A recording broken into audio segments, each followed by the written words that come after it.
ഈ അടുത്താണ് ഏതോ ഒരു മതപണ്ഡിതൻ ഇല്ലാത്ത സർവകലാശാലയുടെ കാണാത്ത വൈസ് ചാൻസലർ പദവിയിൽ ഇരിക്കുന്ന ബഹാവുദ്ദീൻ നദ്വി എന്ന് പറയുന്ന ഒരു പണ്ഡിതൻ പറഞ്ഞത്, മന്ത്രിമാർക്ക്, ജനപ്രതിനിധികൾക്ക്, നേതാക്കന്മാർക്ക് ഇവർക്കൊക്കെ തന്നെ വൈഫ് ഇൻ ചാർജുമാരുണ്ട് എന്ന്.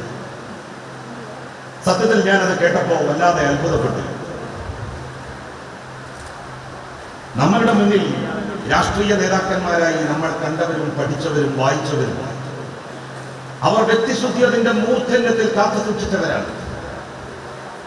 ഒരു ധാർമ്മികമായിട്ടുള്ള ആശയങ്ങളുടെയും പിൻബലത്തിലല്ല, മാനവികമായിട്ടുള്ള തത്വങ്ങളുടെ പിൻബലത്തിലാണ് അവരത്രയും ഉയർന്ന ധാർമ്മിക ബോധം വെച്ച് പുലർത്തിയത്. ബഹാവുദ്ദീൻ നദ്വി തികഞ്ഞ ഒരു മുസ്ലിം ലീഗിന്റെ പ്രവർത്തകനാണ്. അദ്ദേഹം ഒരു പക്ഷേ കണ്ടിട്ടുണ്ടാവുക ലീഗിന്റെ മന്ത്രിമാരെയും ലീഗിന്റെ നേതാക്കന്മാരെയും മാത്രമാകും. അതുകൊണ്ടാവാം അദ്ദേഹം അങ്ങനെ ഒരു അഭിപ്രായ പ്രകടനം നടത്തിയത്. ലോകം കാണുന്ന ഒരാൾക്കും അങ്ങനെ പറയാൻ സാധിക്കില്ല.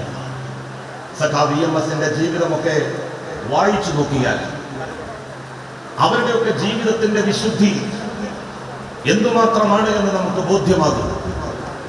വിജയികളുടെ കൂട്ടത്തിൽ ഉൾപ്പെടുത്തപ്പെട്ട മനുഷ്യന്മാർ അപൂർവമാണ്. ആ അപൂർവതയിൽ ഒരാളായി വിലസി നിൽക്കാൻ സഖാവ് ഇ.എം.എസിന് തന്റെ ജീവിതം കൊണ്ട് സാധിച്ചിരുന്നു.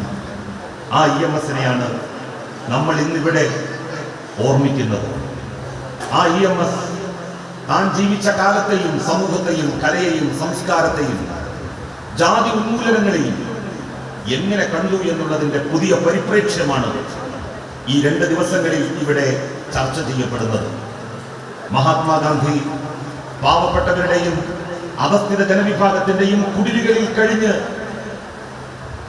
ജാതിക്കെതിരായിട്ടുള്ള തന്റെ യുദ്ധം പ്രഖ്യാപിച്ചു. സഖാവ് ഇ.എം.എസ് ആ വഴി ഏറ്റെടുത്തുകൊണ്ട് പാവപ്പെട്ടവരുടെയും അധസ്ഥിതരുടെയും കുടിലുകളിൽ ദിവസങ്ങളോളം, ആഴ്ചകളോളം, മാസങ്ങളോളം താമസിച്ചുകൊണ്ട് ജാതിക്കെതിരായിട്ടുള്ള തന്റെ ശക്തമായിട്ടുള്ള അഭിപ്രായം, ജീവിത വീക്ഷണം പ്രയോഗതലത്തിൽ കാണിച്ചു കൊടുത്തു. He was not a man of words. വാക്കുകളുടെ മനുഷ്യൻ മാത്രമായിരുന്നില്ല സഖാവ് EMS. He was man of action. പ്രവൃത്തിയുടെ, പറയുന്നതെന്തോ അത് ജീവിതത്തിൽ പകർത്തി കാണിച്ചു കൊടുക്കുന്ന ആൾരൂപമായിരുന്നു സഖാവ് ഇ.എം.എസ്. ആ സഖാവ് ഇ.എം.എസിനെയാണ് നമ്മൾ ഓർമ്മിക്കാൻ വേണ്ടി പോകുന്നത്.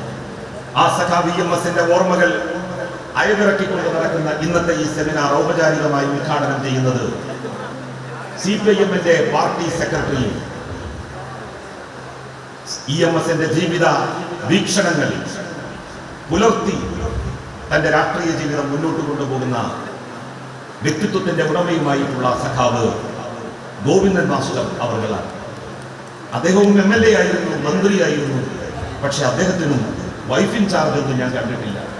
ഈ ഇരിക്കുന്ന സഖാവ് പാലൊളി മുഹമ്മദ് കുട്ടി മലപ്പുറം ജില്ലയുടെ സംഭാവനയായിരുന്നു സഖാവ് പാലൊളി മുഹമ്മദ് കുട്ടി. ആ സഖാവ് പാലൊളിയെ മന്ത്രിയായിട്ട് നമ്മൾ കണ്ടിട്ടുണ്ട്. പക്ഷെ അവർക്കും ബഹാവുദ്ദീൻ നദ്വി പറഞ്ഞതൊന്നും ഉണ്ടായിരുന്നതായി ഈ ലോകത്ത് ഒരു പൂച്ചക്കുട്ടി പോലും പറയില്ല. എല്ലാവരെയും ഒരു ഗണത്തിൽ വെക്കുന്നു, എല്ലാവരെയും ഒരു തുലാസ് കൊണ്ട് തൂക്കുന്നു, തെങ്ങിനും കഴുങ്ങിനും ഒരേ തളപ്പ് ഉപയോഗിക്കുന്നു. പുതിയ കാലത്ത് ഇടതുപക്ഷ രാഷ്ട്രീയത്തെ വലതുപക്ഷ രാഷ്ട്രീയത്തോട് സമീകരിക്കാൻ വാർത്താ മാധ്യമങ്ങളും വലതുപക്ഷ പാർട്ടികളും പിന്തുടരുന്ന രീതി, ആ രീതി ഇടതുപക്ഷ നേതാക്കളെ സംബന്ധിച്ചിടത്തോളം യോജ്യമല്ല എന്നുള്ള വിനീതമായ എൻ്റെ അഭിപ്രായവും കൂടി ഈ സന്ദർഭത്തിൽ ഞാനിവിടെ രേഖപ്പെടുത്തുകയാണ്. സഖാവ് ഗോവിന്ദൻ മാസ്റ്ററാണ് നമ്മളുടെ ഈ സെമിനാർ ഉദ്ഘാടനം ചെയ്യുന്നത്. അതുപോലെ തന്നെ വേദിയിൽ ബഹുമാന്യരായിട്ടുള്ള നിരവധി നേതാക്കളുണ്ട്. ഞാൻ നേരത്തെ സൂചിപ്പിച്ചതുപോലെ തൂവെള്ള വസ്ത്രത്തിന്റെ വിശുദ്ധി ജീവിതകാലം മുഴുവൻ 95 നിന്ന് 96 നടക്കുന്ന മനുഷ്യനാണ് സഖാവ് പാലൊളി. ഇങ്ങോട്ട് കയറി വന്നപ്പോൾ ഞാൻ ശ്രദ്ധിക്കുകയായിരുന്നു, അദ്ദേഹത്തിന് ഒരാൾ പോലും സ്റ്റെപ്പ് കയറാൻ ഒരു സഹായം കൊടുക്കേണ്ടി വന്നിട്ടില്ല.